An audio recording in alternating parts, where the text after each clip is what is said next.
Hey YouTube, here again to respond to things going on in the world around us, talk about things going on in the world around us. First off, still in lockdown, as many of us are, and as you can tell, I need a haircut very badly, and I didn't even try to hide it today. Didn't shave for a couple days, and didn't put anything in my hair to keep it out of my eyes. I'm feeling like Tom Hanks a little bit in Castaway. Haven't lit any fires or made any friends with any volleyballs, but feeling pretty scraggly right now. And yeah, so are many of you guys. Today I'm here to talk about a couple things going on.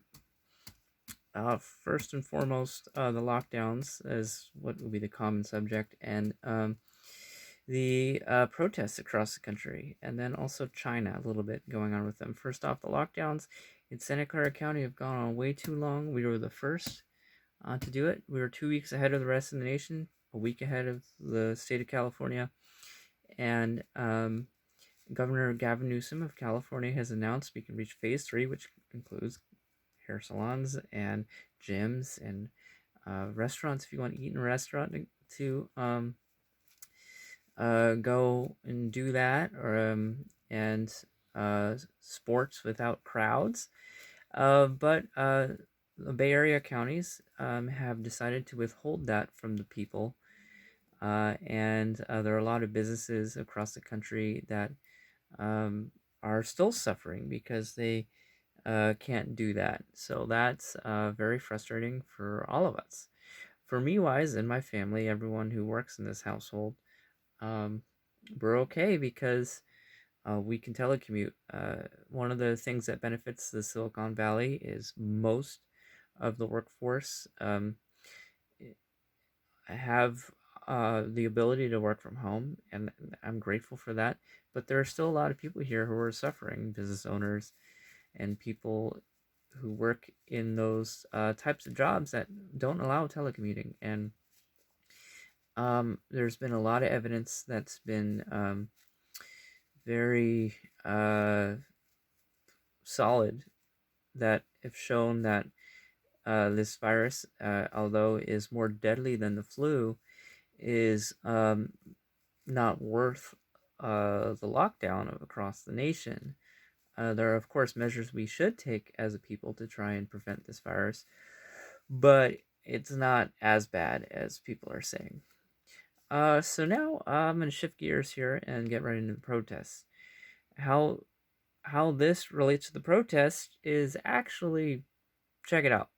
Across this nation, there are protests happening with huge crowds of thousands of people gathering, many of which don't even have masks. So, if we observe that the amount of people who are infected doesn't go up considerably, does that show us that the lockdowns um, aren't as good an idea as what people thought? Does that show us that it's time to open up the economy? Does that show us that the suicide rate in areas that exceed the virus deaths, does that also show us that that is worse than actually what the economic travesty and the economic destruction that this virus is actually causing because of the lockdowns? No. I what I think is people need to continue to move towards opening the economy, and of course precautions do need to be taken, um, and these questions will have to be examined by city planners and governors, and county leaders over the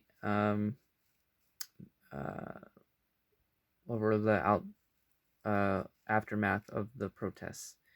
Um, and I honestly have a feeling that there won't be as much of an outbreak as people think after these protests. So it might actually expedite a return to normal. Even Dr. Fauci is saying that we might not see a wave two and it's time to reopen the economy. As I'm doing this stream, I'm watching the live feed of the protest happening In San Jose, what happened today around 2 o'clock p.m. in San Jose is a group of protesters made their way from downtown, where the city hall is, about a mile and a half, 2 miles down to the closest freeway to downtown, Highway 101. They shut down both lanes in each direction, and the police had to get involved. While the freeway was shut down, there were people who were white who were breaking windows, waving the Antifa flag, which is very suspicious. Uh, but that's neither here nor there. To speak as the protest in the whole, in general, what happens in protests is there are always bad actors who do vandalism and do loot. And unfortunately, at a mass scale, there was a high amount of destruction in Minneapolis. As far as there actually being protests, I agree um, with the amount of people who are upset over this whole thing, because when someone is saying, I can't breathe, I can't breathe, I can't breathe, um, while an officer is sitting on someone's head, um, an adjustment has to be made. Of course, if you are trying to detain someone, you do want to take the measures you need to take. Um, but if someone says they can't breathe, you have to not let someone die in your custody. Of course, justice has been served. Um, the officer who was sitting on his head is being charged with third-degree murder, and I agree with that decision because the officer did not try to move his leg off of the guy's head, George Floyd, when he was saying, I can't breathe, I can't breathe, I can't breathe. And the first question I asked was like, are they being trained to sit on people's heads when in this office, in this police office? And the answer I found was no, they are not trained to take those measures. So why is it that an officer was doing that if it's outside of his training? So those are the questions I have. As far as all the destruction happening across the country, it is reaching Rodney King riot levels in many areas. As I mentioned earlier, in Minneapolis, there's mass destruction. A police station was stormed, and there were a lot of buildings that were burnt down, unfortunately, and that's not a good thing. And there is evidence to show that there were bad actors who weren't even in the community that did that. There's a photo circulating, going viral around the internet of someone who broke into the Target with all the other protesters, and a white man who is very young, who's running out with the only thing being a box of Legos. So that's suspicious. But hey, it happens in protests. Looters get out of control. Right now, I'm watching the live stream while talking to you guys of the protests in San Jose. There are a lot of people being arrested. And I'm seeing it's so far just been the bad actors. As I mentioned earlier, the Antifa flag wavers were the people breaking windows on the freeway. And I also watched them escape. When the protesters left, the Antifa flag wavers went to the right off of the freeway, and the majority of the protesters went to the left off of the freeway. The left goes from where they're coming from back to downtown, and the right goes into the suburbs.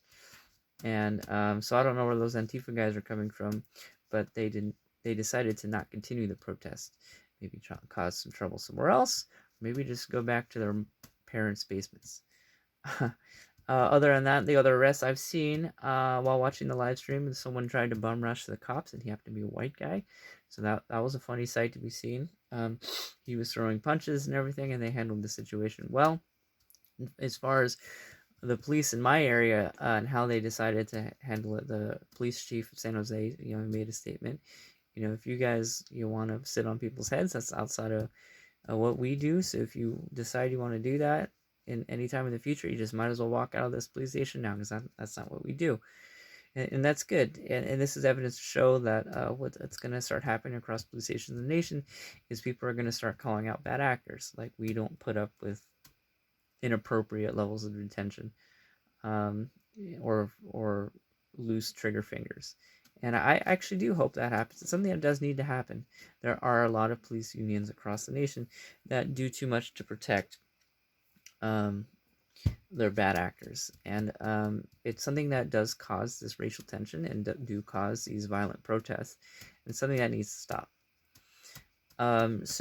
Shifting back into gears, talked a little bit about this a couple minutes ago, but yeah, there are protests with thousands of people meeting everywhere across the nation. I did just hear while doing this stream that in Oakland, which is only about 30 to 40 miles away from San Jose, up north across the bridge from San Francisco, there's going to be a protest starting this evening. So that one, given the demographic, you could see a lot more violence happen. I hope that doesn't happen.